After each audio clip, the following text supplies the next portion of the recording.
Donc, l'acné. Alors, si certaines jeunes mamans, futures jeunes mamans, affichent un teint éclatant pendant leur grossesse, eh bien d'autres, malheureusement, voient leur grossesse apparaître de boutons. Alors les fautifs, encore une fois, bah, ce sont les hormones excessives pendant la grossesse qui va provoquer une augmentation de production de sébum par les glandes sébacées, surtout au niveau du visage, de la peau et du dos. Alors l'acné peut vraiment arriver à tout moment pendant la grossesse, mais peut-être que transitoire. Alors les jeunes mamans qui ont fait de l'acné pendant la puberté, donc à l'adolescence ou bien à l'âge adulte ou à une grossesse précédente, ont plus de chances de voir de nouveau avoir une acné pendant la grossesse.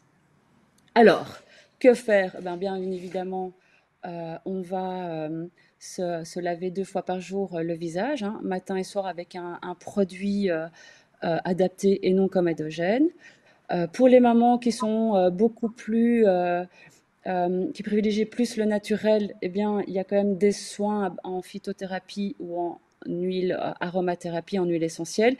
Mais comme on l'a dit dans la première partie avec Anne, bien faire attention aux huiles essentielles parce qu'il y en a qui peuvent être vraiment contre-indiquées pendant la grossesse. Donc vraiment, il faut se diriger vers des personnes qui connaît vraiment parfaitement les huiles essentielles. Et donc, je peux donner quelques exemples. Il y a par exemple les masques à l'argile verte ou rose, il y a le gel d'aloe vera. Au lieu des huiles essentielles, il y a des hydrolats, donc ce qui est beaucoup moins concentré en rose de Damas. Vous avez le miel, certaines personnes utilisent, j'ai déjà entendu, du miel, ou du thym. Alors le thym, c'est uniquement en usage topique, donc à appliquer sur la peau et non par voie orale, parce que là, ça peut être dangereux. Alors, si tout cela ne suffit pas, eh bien, vous pouvez toujours aller en pharmacie. Il y a des crèmes à base de peroxyde de benzoïle qui peut être appliqué, ou bien à base de clindamycine ou d'acide azélaïque qui peuvent également être utilisés. Alors, le masque de grossesse, que l'on appelle également le mélasma ou le cloasma, ça se manifeste par une hyperpigmentation de la peau au niveau du visage. Donc, c'est-à-dire que ça se manifeste par l'apparition de taches brunâtres, plus ou moins foncées, de forme plus ou moins régulière, bien délimitées sur les zones, donc au niveau des pommettes, du front, de la partie supérieure de la lèvre et même au niveau des tempes. Alors généralement, ça se manifeste aux alentours du 4e mois de grossesse. Et si les taches sont vraiment si les taches sont vraiment très nombreuses, c'est là qu'on peut percevoir le masque de grossesse, ça forme comme un masque. Alors, les peaux plutôt brunâtres et foncées ont plus de risques de développer un mélasma, mais bien faire attention parce que les peaux claires, c'est plus rare, peuvent également le développer. Alors, les causes, elles sont encore pas tout à fait élucidées, mais ce serait peut-être une partie héréditaire, parce que bon, les mamans, des jeunes mamans qui ont fait un mélasma, donc un masque de grossesse pendant leur grossesse, ces jeunes mamans ont plus de chances de développer un masque de grossesse. Et la faute à qui, encore une fois, les hormones de grossesse en grande quantité, et ça engendre en fait une production excessive de mélanine, donc ce pigment responsable de la couleur de la peau, par les mélanocytes. Et donc, dès que la jeune maman s'expose au soleil, il peut y avoir apparition ou aggravation du mélasma pendant la grossesse. Alors, généralement, ces taches brunâtres disparaissent aux alentours de 6 mois après la naissance, mais tout dépend au niveau de quelle couche de la peau les cellules ont été affectées. Donc, si seules les cellules affectées sont au niveau de la couche superficielle de la peau, peut-être qu'un simple traitement avec une crème dépigmentante après la grossesse pourra suffire. Par contre, si les cellules qui sont affectées sont vraiment beaucoup plus profondes au niveau de la peau, alors là, il faudra peut-être un traitement par le dermatologue, comme par exemple des peelings aux acides de fruits ou une préparation magistrale à base d'hydroquinone qui est beaucoup plus puissant en tant qu'antipigmentant. Et bien évidemment, une protection solaire de manière continue et rigoureuse.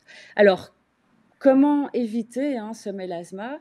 Eh bien, on va éviter de s'exposer au soleil. Alors, je sais que pendant la grossesse, la chaleur, de toute façon, on la supporte moins. Donc, on va se mettre à l'ombre et on va utiliser une crème solaire à indice 50, et ce, dès les premiers beaux jours jusqu'à la fin de l'automne. Alors attention que si vous partez à la montagne en hiver, on met aussi une crème solaire. Moi, je préconise de toute façon de la mettre en continu, c'est beaucoup mieux, pour éviter évidemment l'apparition de cette tache. Alors, de toute façon, la protection maximale, c'est à l'ombre avec un chapeau de paille, c'est très beau quand on est enceinte, je trouve, des lunettes de soleil, et le mieux encore, c'est un t-shirt. Alors, faire attention aussi, parce que si vous allaitez, les hormones sont encore présentes, donc on se protège encore, même pendant l'allaitement, vraiment pour éviter aussi l'apparition. Et j'insiste aussi que l'on va éviter de faire des gommages pendant la grossesse parce que ça peut augmenter la pigmentation. Alors les crampes, ce sont des contractions involontaires des muscles au niveau des jambes.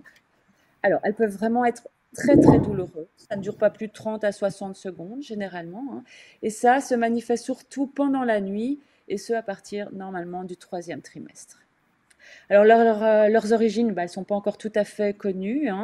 Ce serait peut-être dû au fait que l'utérus, comme l'utérus prend plus de poids, prend plus de volume, ça compresserait les vaisseaux et les nerfs au niveau abdominaux, ce qui engendrait les crampes involontaires, les contractions involontaires au niveau des muscles des jambes. Alors, que faire? En prévention, on peut toujours, donc on va faire de l'exercice physique quotidiennement pour aller améliorer aussi la circulation, le retour veineux, et pour la musculature aussi. Vous pouvez toujours aussi favoriser des aliments riches en magnésium et en calcium, tels que tous les produits laitiers, les légumineuses, le cacao, mais pas trop quand même. Qu'est-ce que vous pouvez... Oui, vous pouvez...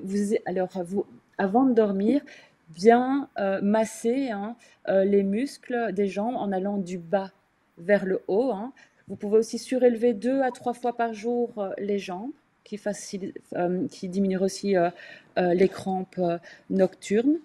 Boire beaucoup d'eau, ce qui est important aussi. Vous pouvez également aussi mettre du chaud avant de dormir ou prendre un bain chaud. Bon, le bain chaud, faire aussi attention à l'insuffisance veineuse quand il fait trop chaud. Et au moment de la crampe, c'est vraiment masser, masser.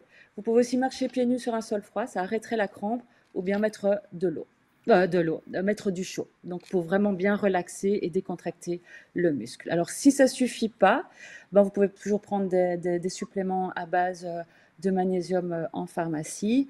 Et si vous voyez, et Anne l'a déjà bien aussi précisé dans sa première partie, que si vous commencez à voir que vos jambes enflent, ou si vous avez des crampes, des douleurs qui n'est pas dues à une crampe, ou si ça prend une couleur un peu bleutée, alors là, il faut consulter et aller voir le médecin.